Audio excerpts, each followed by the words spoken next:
오늘 말씀은 여러분에게 한 가지 질문을 드리면서 시작하려고 합니다. 여러분의 인생에서 기억하기로 내게 가장 중요했던 약속은 어떤 게 있습니까? 어, 친구와 함께 했던, 야, 우리 이 꿈 절대 포기하지 말자 했던 그런 약속이 일 수도 있고요.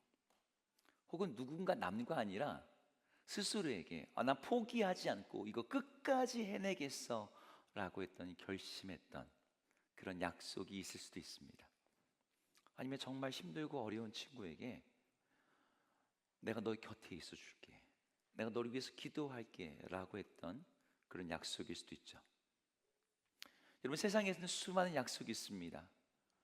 하지만 그 모든 약속 중에 가장 놀라운 약속이 있다면 이 세상을 창조하신 하나님께서 정말 우주의 먼지보다 작은 몇몇 사람들에게 나는 너의 하나님이 되고 너는 나의 백성이 될 것이다 라고 선언하시는 약속입니다. 이걸 보통 우리는 언약이라고 불러요. 여러분, 한번 상상해 보세요. 수많은 별을 지으신 하나님, 여러분, 우주에 별이 몇 개 정도 있는지 아십니까? 한 개의 한 개의 은하계 안에 최소 2천억에서 많게는 1조 개의 별이 있답니다. 행성이 아니라 항성만, 빛나는 별만, 태양 같은 것만 2천억에서 1조 개가 있어요.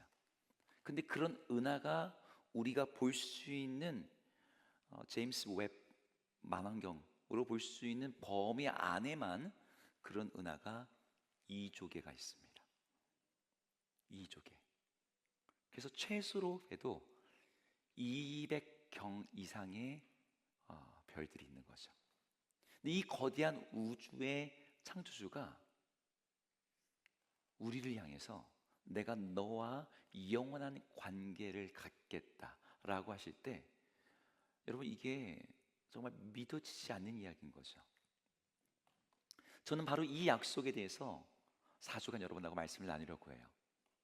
작년 10월에 제가 여러분하고 창조시대라는 시리즈 설교를 나눈 적이 있습니다. 창조시대는 창조, 타락, 홍수, 그리고 바벨이라는 네 개의 사건으로 나누었다면, 오늘은 이 창조시대의 연이은 족장시대를 이 5월달 다루려고 해요. 하나님 말씀으로 세상을 지으셨지만 죄로 인해서 낙원이 무너지고 인류는 홍수와 바벨탑을 겪게 됐죠. 근데 모든 것이 파괴되는 것처럼 보일 그때에 하나님이 한 사람을 부르셨어요. 아브라함아. 그리고 이 한 사람을 부르심으로 말미암아 인류 역사의 새로운 장이 열리게 됩니다. 그게 바로 족장 시대라고 불리는 시대예요. 아브라함, 이삭, 야곱, 그리고 요셉에 이르는 이 네 사람의 이야기는 단순히 고대 근동에 살았던 한 가족의 이야기가 아니라 그들의 삶을 관통하고 있는 하나님께서 인간과 맺으신 특별한 약속, 언약이 무엇인지를 보여주는 이야기입니다. 여러분, 여기서 이 시리즈를 시작하면서 언약에 대해서 여러분에게 한번 소개할 필요는 있을 것 같아요. 고대 근동에는 언약이라고 하는 특별한 의식이 있었어요. 이 언약은, 여러분, 소면 소, 양이면 야를 갖다가 이렇게 쪼개는데 이렇게 반쪽이 아니라 진짜 다리를 쫙 벌려서 반으로 쪼개서 이쪽은 이쪽에 놓고 이쪽은 이쪽에 놓는 거죠. 짐승을 한 마리만 그렇게 놓지 않고 짐승을 여러 마리를 쪼개놓고 언약의 당사자들이 그 사이를 지나갑니다. 내가 이 언약을 어기면 나도 이 짐승처럼 둘로 잘려지리라. 그래서 히브리어로 언약이라는 단어는 베리트라고 하는데 원래 기본적인 의미가 컷이에요. 컷, 자르다는 뜻입니다. 언약을 맺는다는 말을 그냥 직역을 하면 언약을 자른다는 뜻이에요. 그럼 이런 언약은 우리가 보통 하는 약속 혹은 계약이랑 뭐가 다를까요? 언약에는 크게 세 가지 특징이 있어요. 하나는, 언약은 하나님이 주도하신다는 거예요. 언약은 하나님이 주도하신다. 이것은 일종의 기다림의 초대장과 같아요. 하나님이 주도적으로 내가 너와 관계를 맺고 싶다. 어떤 왕이 거지에게 내 궁전에 들어와라. 이렇게 초대한 것과 같은 것이죠. 그래서 이것은 사람이 하나님께 제시하거나 줄 수 있는 그런 게 아니에요. 하나님이 주도적으로 몇몇 특별한 사람들에게 이 언약의 초대장을 주세요. 두 번째, 이 언약의 또 다른 특징은 뭐냐면 이것은 관계적 개념이라는 거예요. 여러분, 보통 우리가 어떤 계약을 맺든지 약속을 할 때는 여러분 거기에는 뭐가 중요하냐면 어떤 행동, 그 약속 가운데 특정 행동을 요구하잖아요. 근데 언약은요, 그 존재 자체를 요구해요. 좀 말이 어렵지만 어, 이 요즘에도 언약이라는 단어를 쓸 수 있는 인간의 유일한 의식이 있다면 결혼식입니다. 여러분, 결혼식 때 이 결혼식 언약은요, 두 사람의 관계가 재정이 되는 거죠. 결혼식 할 때 계약서 쓰는 커플들이 요즘에 있대요. 그 계약서 커플하고 상관없이 여러분, 결혼 언약을 맺을 때 어떻습니까? 나는 당신의 남편이 되고 당신은 나의 아내가 되고. 하나님의 언약도 그렇습니다. 그냥 몇 개의 조항을 지킨다 이런 개념이 아니라 우리의 정체성을 걸고서 하는 약속이 언약이라는 거예요. 그래서 레위기에 보면은 나는 너의 하나님이 되고 너는 나의 백성이 될 것이다. 이게 언약이에요. 좀 딱딱하죠? 마지막 세 번째, 언약의 세 번째 특징은 시간이 흘러도 지속되는 신실한 약속이다. 이것이 언약이 갖고 있는 또 다른 특징입니다. 보통의 계약은요, 시간적으로 유효 기간이라는 게 존재합니다. 계약 당사자들이 죽으면 어떻게 돼요? 끝이 나요. 근데 언약을 주도하시는 하나님은 영원하신 분이기에 언약은 시대를 뛰어넘어서 세대에 계승됩니다. 계약서의 잉크가 바래고 종이가 낡고 세대가 바뀌어도 그것이 쓰여진 돌판이 다 바람에 풍화되어서 깨어진다 할지라도 하나님의 약속은 그대로인 거죠. 자, 여기서 다시 한번 되짚는 의미로 정리해 볼게요. 언약에는 어떤 특징이 있다? 하나님이 주도하신다. 그리고 관계적 특징이 있다. 세 번째, 시간과 세대를 초월한다. 그런데 이 언약에 있어서 우리가 주목할 게 하나 있습니다. 언약을 하나님이 굳이 맺으실 필요가 없는 분이라는 거예요. 하나님은 그 언약에 자신의 존재를 매이지 않으셔도 되는 분이에요. 그분은 자존하시는 분이에요. 부족한 게 없으세요. 그분의 존재 자체가 사랑이에요. 사랑할 어떤 대상이 필요한 게 아니에요. 근데 하나님이 자발적으로 내가 너희와 함께 하겠다고 하면서 어떠한 특정 사람들을 부르시면서 그들과 언약을 맺으신다는 거죠. 그래서 언약은 누군가와 하나님이 언약을 맺으셨다? 그 말 자체가 아주 특별한 사건입니다. 오늘부터 시작되는 이 족장 시대의 이야기를 통해서 하나님이 자기의 언약으로 초대하시는 그 이야기, 그리고 그 언약에 초대받은 사람들의 삶, 그리고 그렇게 초대하시는 그 하나님이 어떤 분이신지, 그 언약이 얼마나 견고한지, 이것이 얼마나 놀라운 은혜인지를 함께 여러분과 나누고자 합니다. 자, 어려운 얘기는 여기까지입니다. 이제 시선을 저랑 맞추시면서 함께 볼까요? 오늘 우리가 읽은 창세기 15장에는 하나님과 언약을 맺은 한 사람이 나와요. 그 사람 이름이 뭡니까? 네, 아브라함입니다. 아브라함이라고 우리가 알고 있지만 이 당시만 해도 이름이 아브람이었어요. 여전히 바벨탑이 무너질 그때, 사람들의 이름이 흩어지던 그때에 하나님이 그를 부르셨어요. 너는 너의 고향, 친척, 아버지의 집을 떠나 내가 내게 보여줄 그 땅으로 가라. 하나님이 그를 부르시면서 말씀하실 때 아브라함은 원래 자기가 살던 갈대아 우르를 떠나서 하나님의 말씀을 따라 가나안으로 가게 됐습니다. 창세기 12장, 창세기 13장, 창세기 14장에서 여러 굵직한 사건들을 겪게 돼요. 가나안 땅에 도착했는데 기근이 찾아왔고, 그래서 어디로 가냐면 애굽이라고 하는 곳으로 피신을 갔죠. 근데 그곳에서 자신의 목숨을 지키겠다고 자기 아내 사례를 사실 내 여동생이야 라고 속이면서 두려움과 타협하기도 했습니다. 하나님이 그곳에서 아브라함을 지켜주시고 그곳에서 끌어내셨어요. 큰 부자가 되게 하셨죠. 그로 인해서 자기 조카 롯과 헤어졌는데 이 메소포타미아의 여러 연합군대에 의해서 자기 조카가 전쟁 포로가 되어 끌려가는 걸 막기 위해서 전쟁을 벌이기도 했습니다. 그리고 돌아오면서 하나님의 제사장 멜기세덱을 만나서 하나님 앞에 11조를 약속하고 하나님의 영광을 경험하기도 해요. 이게 14장까지 이야기입니다. 근데 15장에서는 아주 예상 밖의 분위기가 펼쳐지고 있어요. 오늘 1절을 한번 같이 읽어보겠습니다. 1절 읽어볼게요. 시작. 이후에 여호와의 말씀이 환상 중에 아브라함에게 임하여 이르시되 아브라함아 두려워하지 말라 나는 내 방패요 너의 지극히 큰 상급이니라. 하나님의 말씀이 여호와의 말씀이 아브라함에게 임하는데 여러분 이때 아브라함에게 임하는 첫 번째 말이 뭐예요? 이 뭐라 써 있습니까? 여러분 눈이 침침하세요? 여러분 뭐라 써 있습니까? 두려워하지 말라입니다. 하나님이 아브라함을 보자마자 하시는 말이 아브라함아 두려워하지 말라. 이 말은 무슨 뜻이에요? 아브라함이 지금 두려움 가운데 있었다는 거죠. 그럼 여기서 질문입니다. 아브라함이 뭐가 두려웠을까요? 여러분은 뭐가 무섭습니까? 사실 외적으로 볼 때 아브라함에게 두려울 만한 상황들이 있었어요. 바로 앞장에서 자기 조카 롯을 구출해 오기 위해서 전쟁을 벌였거든요. 말도 안 되는 전쟁이에요. 기껏 족장 몇 개 모여가지고 국가들과 전쟁을 벌였어요. 또 다른 보복과 공격이 올 수도 있는 상황이었죠. 하지만 아브라함이 갖고 있던 두려움은 외부적인 보복이나 공격이 아니라 그 자신 안에 있는 문제였습니다. 아브라함에겐 자식이 없었어요. 하나님이 자기를 부르실 때 땅, 자손, 복을 약속하셨는데 지금 자기에게 손에 쥘 만한 뭐가 없는 거죠. 하나님의 약속이 정말 이루어질 것인가라는 의구심이 이 아브라함 안에 이렇게 들어오르는 거예요. 아브라함의 인생 여정 자체가 이 새로운 땅에서의 삶이 하나님이 자기를 부르셔서 시작된 거였거든요. 그런데 그 부르심에 대한 의심이 생겨버리는 거예요. 여러분 지금까지 모든 것들이 흔들리게 되는 거죠. 아 정말 하나님 계신 거 맞아? 하나님이 날 도와주시는 거 맞아? 여러분 교회 안에서 자라난 분들이 이런 걸 언제 경험하냐면 중학교, 고등학교, 늦으면 대학교 초반에 경험합니다.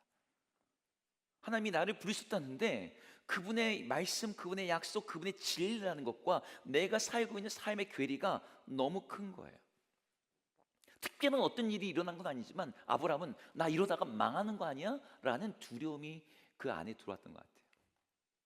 아브라함이 하나님한테 뭐라고 말하냐면 2절에서 이렇게 얘기를 해요. 2절 한번 같이 읽어볼게요. 읽겠습니다. 2절 시작. 아브라함이 이르되 주 여호와여 무엇을 내게 주시려 하나이까 나는 자식이 없사오니 나의 상속자는 이다메섹 사람 엘리에셀이니이다. 여기 이 말에는 기다림으로 인해서 지친 믿음이 흔들리고 있는 아브라함의 어떤 마음이 그대로 들어 있습니다. 하나님이 그 아브라함을 불러다가 어떻게 하세요? 밖으로 끌고 나가십니다. 그리고 밤하늘의 별을 보여주시는 거예요. 아브라함아, 저 하늘의 무별을 네가 셀 수 있는지 한번 봐라. 네 자손이 이와 같을 것이다. 그리고 아브라함이 밖에서 그 별을 보더니만 하나님의 약속을 다시 믿고 하나님이 그것을 의롭게 여기셨다라는 게 오늘 이야기입니다. 여러분 여기 이야기를 딱 여기까지만 보면 여러분 어떻습니까? 너무 동화 같지 않아요? 여기 나오는 아브라함이 너무 순진해 보이지 않습니까? 그냥 밤에 하나님이 야외에 나가서 별 한번 딱 보여주셨는데 네 자손이 저렇게 될 거야 했는데 그 말 한마디에 불안, 두려움, 의심이 다 사라진 것 같이 지금 이야기가 전개가 되거든요. 아니 하늘의 별이 무슨 보증이 된다고 그걸 보고서 하나님의 약속을 믿었다라고 하는 이 아브라함도 그냥 너무 순수하고 순진해 보여요. 사실 아브라함이 이미 오래전에 하나님의 약속을 받은 사람이었죠. 내가 너로 큰 민족을 이루어 내 이름을 창대하게 하리라. 그리고 시간이 많이 흘렀어요. 전쟁도 이겼고 축복도 받았지만 자기에게 있는 정말 중요한 약속, 자손의 약속은 하나도 이루어지지 않아요. 여러분 오랜 기다림은요 사람의 마음을 갉아먹거든요. 근데 이 아브라함의 어려움은 단지 약속이 지체되고 있다, 기다림이 너무 오래되었다는 것 그 정도가 아니었습니다. 약속을 받은 순간부터 뭔가 이루어진 기미가 있어야 되잖아요. 그런데 더 나아지는 게 아니라 오히려 악화되는 모습만 보이는 거죠. 여러분 아브라함이 몇 살에 부름을 받았는지 아세요? 75세입니다. 근데 지금 이 창세기 15장은 약 85세 무렵으로 봐요. 그 10년의 시간이 지난 거죠. 여러분, 아브라함의 아내 사라는 10살 차이가 나는데 아내의 생식 능력이 인간적으로 끝나가고 있어요. 사라의 나이가 70대 중반인 거예요. 뭔가 되어가는 징조가 있어야 되는데 안 될 거라는 부정적인 느낌만 주는, 여러분 우리가 알잖아요. 여러분 아직 모르나? 30대 되고 40대 되고 여러분 10살 몇 살씩 넘어가면 몸이 예전 같지 않네. 여러분 몸으로 느낍니다. 이제 40대 되면 비타민 안 챙겨 먹으면 피곤해요. 웃는 분들은 이미 몸으로 느끼고 있는 거죠. 여러분 아브라함이 75세 때하고 85세인데 몸으로도 알죠. 여러분 우리는 이렇게 생각합니다. 보통 하나님과 동행한 시간이 길어지면, 교회 다니는 게 오래되면 우리의 믿음이 깊어질 거라고 생각합니다. 근데 아브라함의 신앙 여정은요, 아브라함이 하나님과 10년을 같이 하는데 시간이 지날수록 뭐만 깊어져요? 의심과 두려움만 짙어지고 있었어요. 아브라함은 하나님을 믿긴 하지만 하나님이 자신의 약속에 대해 못 지키지 않을까? 못 지키실 수도 있지 않을까? 그래서 아브라함은 뭘 합니까? 나름대로의 플랜 B를 준비하고 스스로 방법을 찾아봐야겠다. 그래서 우리 집안의 상속자로서 엘리에셀, 아니면 또 다른 뭔가의 방법을 찾았던 거죠. 여러분 오늘 이 아브라함의 이야기가 어떻게 들리세요? 여러분 이게 아브라함만의 이야기 아니라 우리 모두의 이야기이기도 하죠. 여러분들이 말씀을 붙잡았는데 현실은 그대로고, 언약 약속을 믿었는데 기다림은 길어지고, 하나님이 신실하시다라고 내가 믿어왔는데 내 삶이 여전히 공허할 때 우리의 믿음은 깊어지기는커녕 뿌리부터 흔들리는 거예요. 여러분 믿음과 현실 사이의 괴리가 누구에게나 있죠. 근데 그 괴리가 점점 멀어진다고 느껴질 때 우리가 애써 버텨왔던 그 믿음도 금이 가는 거예요. 여러분도 하나님의 약속을 믿고 살고 싶지만 그것이 더딜 때, 그게 멀어 보일 때 내가 믿는 하나님이 진짜인지, 그분의 약속이 정말인지 우리 마음에 두려움이 오잖아요.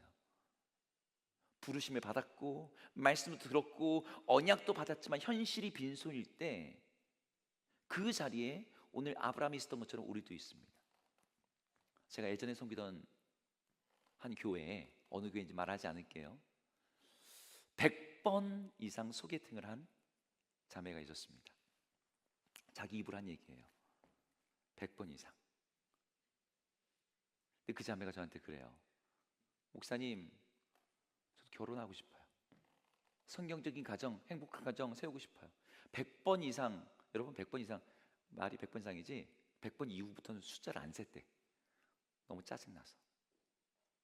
근데 소개팅을 할 때마다 자존감이 무너지는 거예요. 그 문제 놓고 작전 기도도 하고 새벽 기도도 하고, 근데 여전히 솔로인 거죠. 그 말을 할 때 그 자매 나이가 이제 40을 앞두고 있었어요.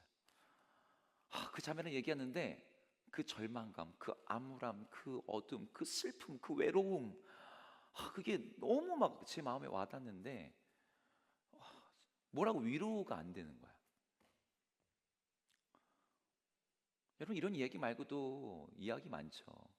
오래 연애를 했는데, 결혼을 약속했는데 5년 10년 사귀었는데 깨진 커플들, 진로를 위해서 오래 기도했는데 길이 열리지 않는 취준생들, 하나님이 고쳐주길 바랐는데 장애와 질병이 개선되거나 치유되지 않는 상황들. 여러분 믿음과 현실의 괴리는 강도와 정도의 차이만 있을 뿐 우리 모두에게 사실 있어요.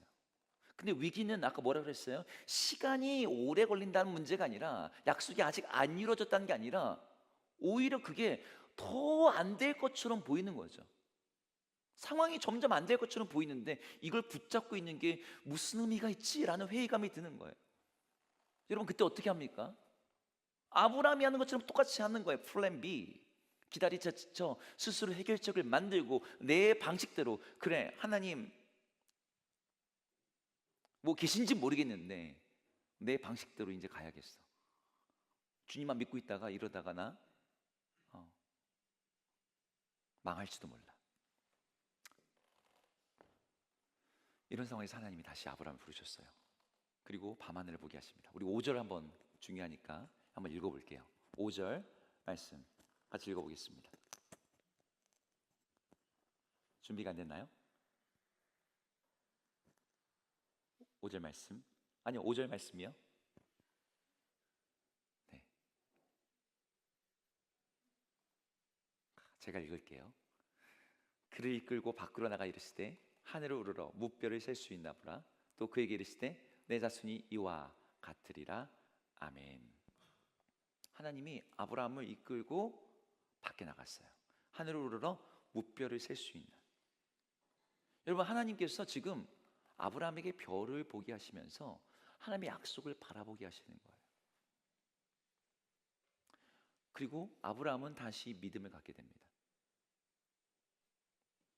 여러분, 여기서 우리가 믿는다는 걸, 하나님을 의지한다는 걸, 이게 혹시 현실 도피 혹은 광신, 맹신 이런 건 아닐까라고 여러분 생각할지도 모르겠습니다. 근데 여러분, 현실 도피, 광신, 맹신과 건강한 믿음에는요 아주 분명한 차이가 있어요. 어떤 차이냐면, 현실 도피는 기본적으로 현재 상황을 외면하거나 부정하는 방식으로 일어납니다. 현실이 분명히 어려운데 그냥 다 괜찮을 거야, 하나님 도와주실 거야 라고 말하면서 현실 자체를 안 봐요. 이건 현실 도피인 거죠. 하지만 바른 믿음은 현실을 직면하고 직시해요. 객관적으로 이게 정말 어렵다는 걸 알아요. 그러면서도 하나님 붙드는 거죠. 문제를 대하는 태도도 둘이 완전히 다릅니다. 현실 도피는 문제를 감정적으로 아예 회피합니다. 그냥 외면하고 긍정하고 낙천하면서 스스로를 기만해요. 근데 믿음은 어떻게 하냐면 기만하지 않고 자신의 감정을 솔직하게 하나님께 내놓습니다. 그 어려움, 그 절망감, 그 외로움, 그걸 외면하지 않아요. 또 현실 도피는요 상상을 통해서 해결하려고 해요. 생각을 멈추거나 상상을 통해서. 예를 들면 그냥 하루 종일 잠만 자는 거죠. 망상에 빠지는 거죠. 게임에 몰두하는 거죠. 그 감정, 그런 것들을 통해서 그 문제를 갖다가 외면합니다.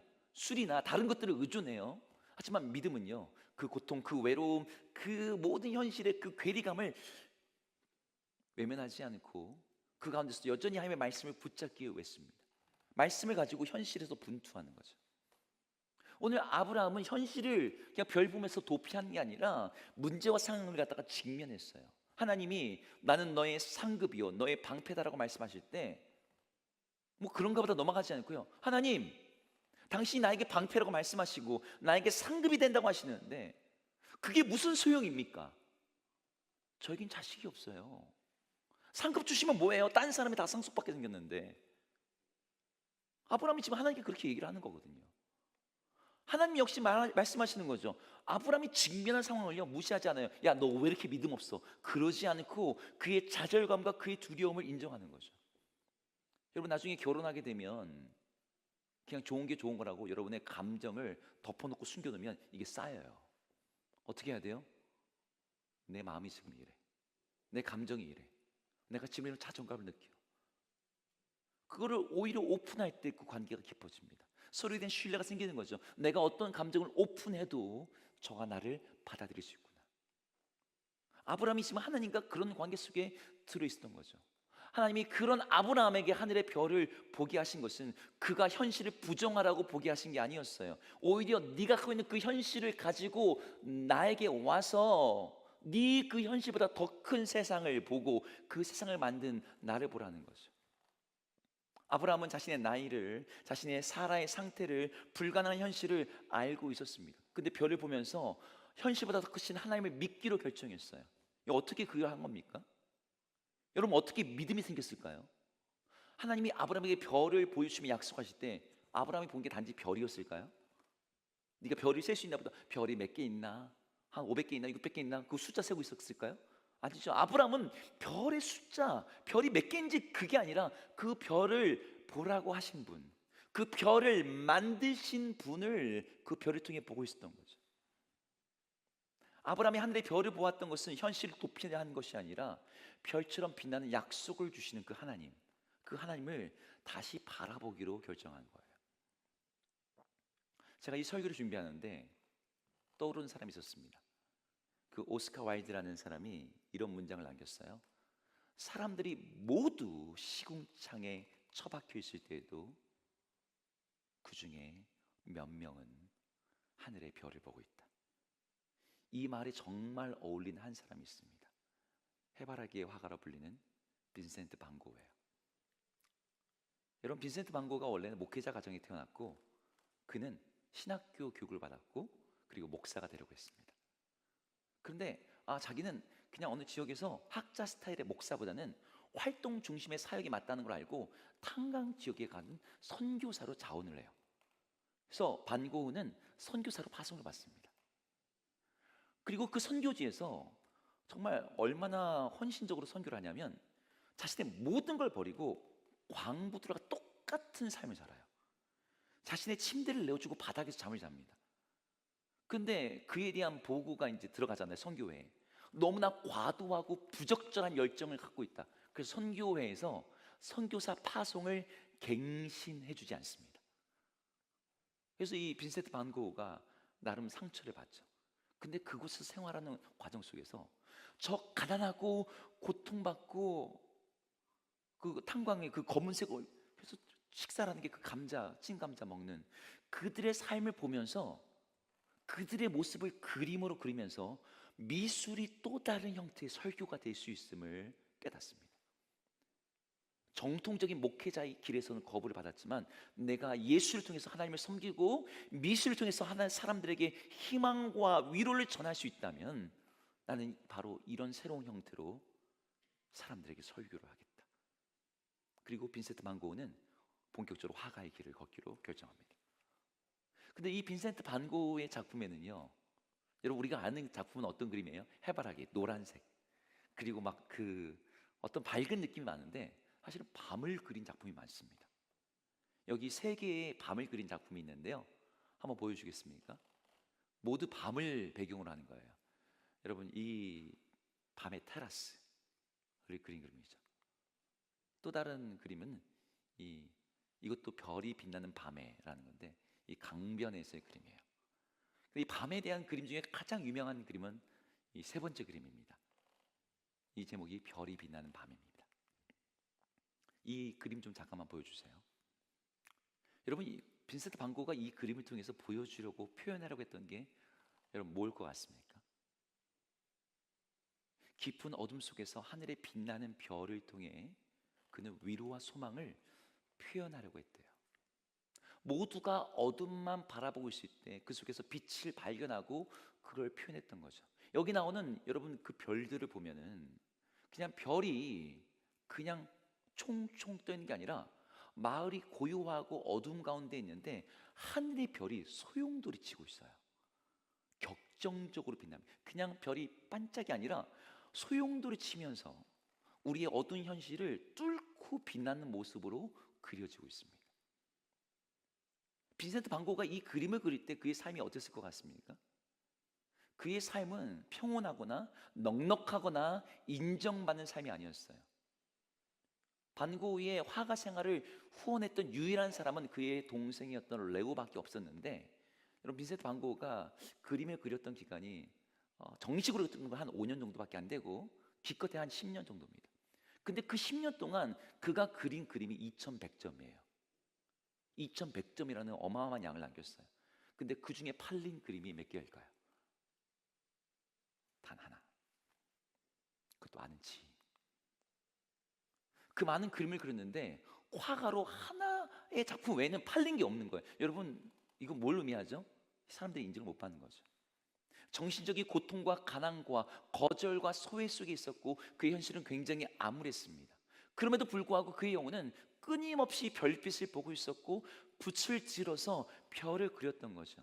한 미술 평론가가 이 그림에 대해서 말하는 제가 글을 읽었는데, 고흐가 그리는 밤하늘의 별이 시대를 초월해서 감동을 주는 이유가 뭐냐? 고흐의 그림 속의 밤은 검정색을 단 한 번도 쓰지 않는다는 거예요. 여러분들 나중에 한번 검색해 보세요. 고흐는 밤을 단 한 번도 검정으로 표현하지 않았다. 고흐가 편지에 이런 말을 동생한테 씁니다. 어둠이 전부가 아니다. 저 위에는 빛이 있다. 별이 빛나고 있는 한 밤은 결코 어둡지 않다. 고흐가 붓으로 캔버스에다가 별을 그릴 때마다 그건 단순한 물감을 칠하는 게 아니라 그의 영혼의 고백을 담아서 거기다가 그림을 그리고 메시지를 담았던 거죠. 전 창세기 15장의 아브라함, 그 아브라함이 보았던 별도 그의 마음에 그렇게 찍혔을 거라 생각해요. 현실이라는 캔버스 위에 하나님의 약속이라는 그 별을 그는 여전히 그리고 있었던 거죠. 여러분, 우리가 이 본문에서 배워야 할 거 있다면 하나님의 말씀을 위해서 우리의 현실을 부정하자, 정신 승리하자 이런 게 아닙니다. 우리의 말씀과 대비되는 현실을 하나님 앞에 솔직히 내어놓고, 하나님, 내 삶이 지금 너무 어둠이잖아요. 너무 캄캄하잖아요. 근데 그 어둠을 하나님의 말씀이라는 별빛에다가 내어놓는다는 거죠. 아브라함아, 하늘의 별을 봐라. 하나님이 그 말씀을 지금 우리들에게도 하고 계세요. 내 자녀야, 네 눈을 들어서 저 별을 봐라. 여러분, 고우의 그림에는 마을의 집들이 어둡지만 하늘에는 아주 밝고 생명이 넘치는 빛으로 가득합니다. 여러분, 우리 삶도 그럴지 몰라요. 현실이 어둡고 무거울지 모르지만 하나님의 약속의 별은 계속해서 빛나고 있습니다. 아브라함을 낙심하게 하는 것은 현실이었지만 하나님은 그 현실을 바꾸는 방식으로 응답하지 않으세요. 아브라함의 시선을 하늘에 두게 하시는 거죠. 그래서 계속 믿음으로 바라보게 만드세요. 아브라함에게 하나님이 나타나셨던 그 하나님이 지금 우리에게 동일하고 역사하십니다.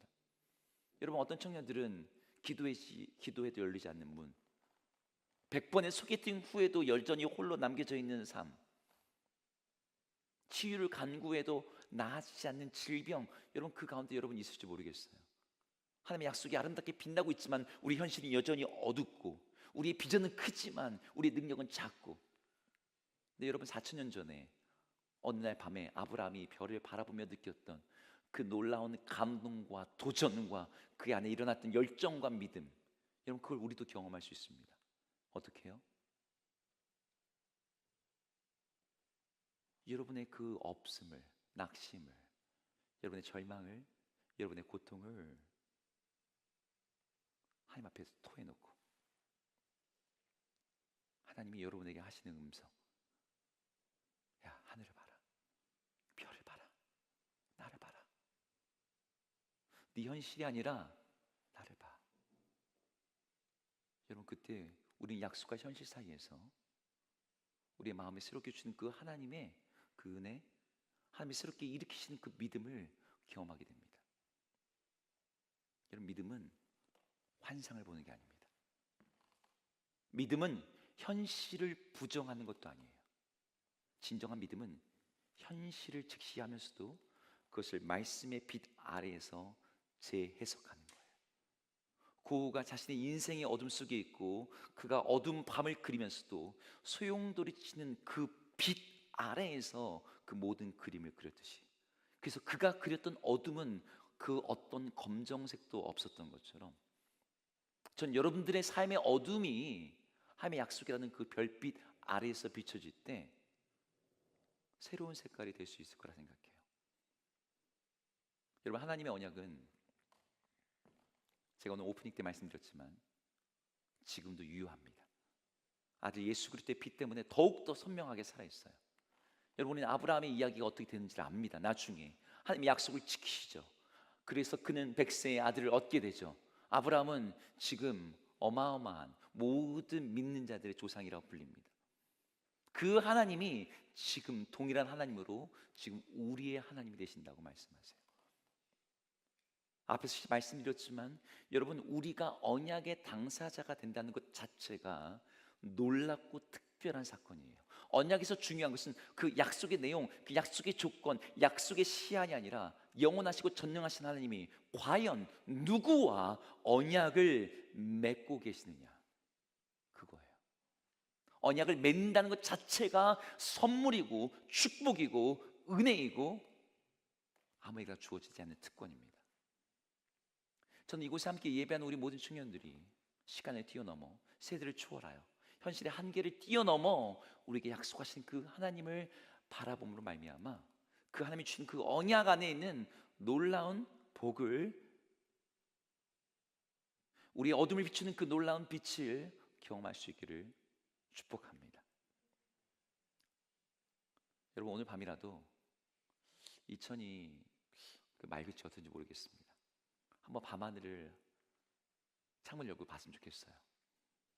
여러분 오늘 밤에 한번 이렇게 기도해 보세요. 하나님, 아브라함에게 별을 보여주셨던 것처럼 주님, 저에게도 주님의 약속을 선명하게 보여주십시오. 고우가 자신의 캔버스에 그 별빛을 그렸던 것처럼 저도 제 삶에 당신의 약속을 새기겠습니다. 그래서 저희 어두운 현실이 단순한 검정이 아니라 주의 말씀의 빛 아래에 있는 그 격정적으로 소용돌이치는 그런 아름다운 밤이 될 수 있도록 제가 그렇게 믿음을 세우겠습니다. 여러분들이 그렇게 기도하며 나갈 때, 여러분들이 그렇게 주님의 언약을 바라보고자 할 때, 우리 하나님께서 자신의 언약을 우리의 삶 가운데 마치 밝게 빛나는 별을 비추듯이 그렇게 또렷하게 선명하게 보여주시고 우리의 믿음을 세워주실 줄로 믿습니다. 아멘.